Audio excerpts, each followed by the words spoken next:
all the ground passers doing? I'm just going to keep calling you all ground passers till someone tells me different. But welcome back. It was a great day on the grounds today. I think I just say that all the time, but it's just a great experience to be here and completing my sunshine double. I think this has just been a goal of mine for a while to do the sunshine double, and I did it. I did it this year. So anyway, day 7. What was day 7 like? Well, I looked at the order of play for today, and it didn't seem daunting. I thought, wow, this is pretty manageable. Most of the matches that I want to see are a little bit spread out, so it should be good. Everything should be fine. And I decided to take the day slowly. I watched some practices. Something that happens at these big tournaments is that on the main stadium, because not every athlete gets to practice from the beginning on the main stadium. They'll put Carlos Alcaraz's practice there, or Iga Swiatek, like the big names, but not everyone gets to practice there. But there does come a time where maybe a player who hasn't practiced on the main stadium gets to play on the main stadium. And what some of these tournaments do is that they give them practice time before their match to get used to the conditions on the court, because every court is a little different and plays a little differently. So it's understandable that they would give them that opportunity. So I was watching Chris Eubanks and Madison Keys practice today at the main stadium. Took a very easy start to the day, edited the podcast, made a reel, just was super chill. And I thought, oh, let's go watch some practices. So I went over and watched some practices. And then the event was having a press tournament for the wheelchair exhibition that they're having on site, and I went to that. That was pretty cool. It's really nice that, these 2-week slams, what usually happens is the first week is absolutely packed. There's so many players, so many matches happening all at once, and then all of a sudden in the second week, everything's cut in half or more, and there are tons of empty courts, and it's nice that this tournament is taking advantage of that and highlighting wheelchair tennis. So there's going to be a wheelchair tennis exhibition.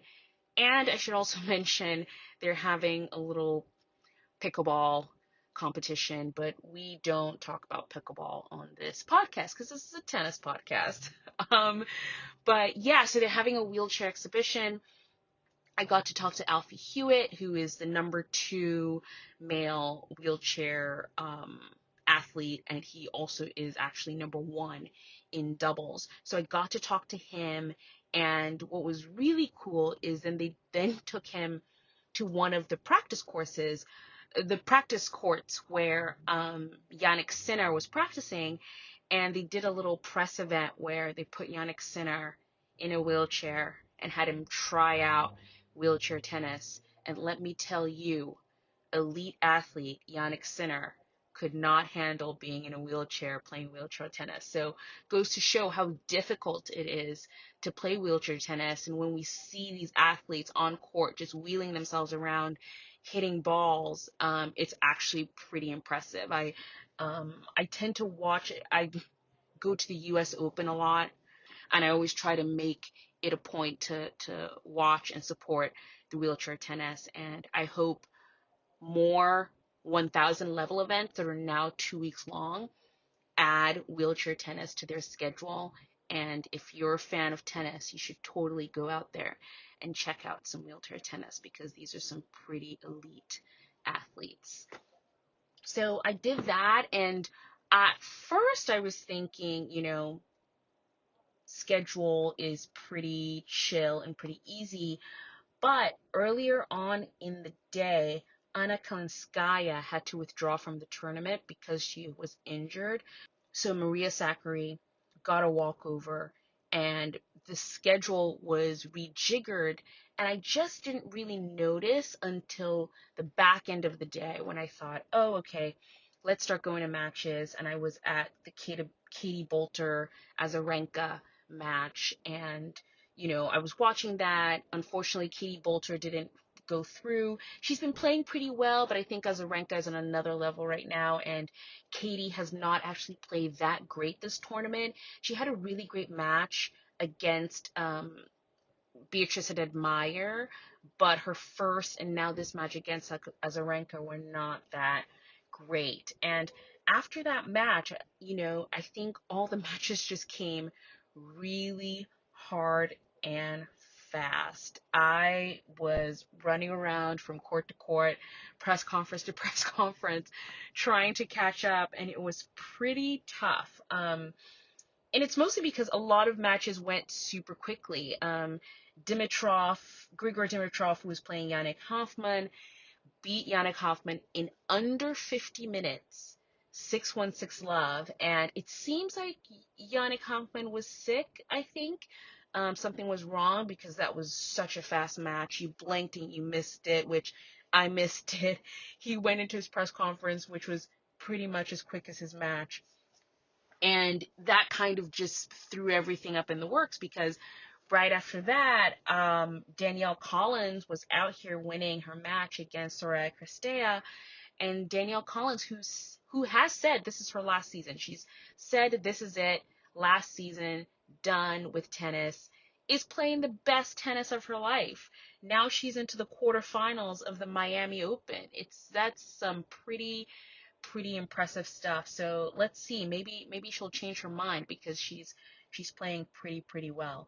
After that, I got to see a little bit of Navarro and Pagula, but then I was drawn to the Lorenzo Musetti Ben Shelton match. Now, I was not actually going to watch the Ben Shelton Lorenzo Musetti match because I just thought Ben Shelton had it.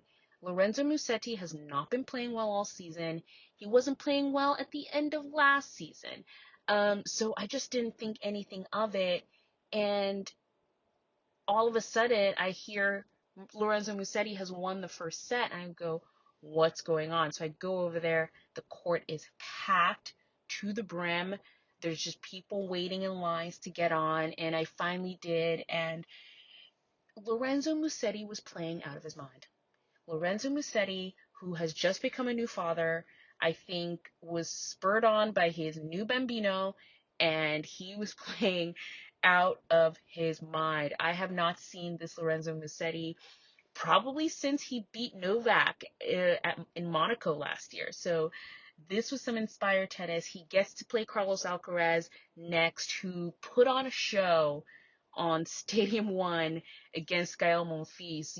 If you wanted like a tennis show, you could not have put two better players together other than Carlos Alcaraz and Gael Monfils, and they definitely put on a show, and the house was packed.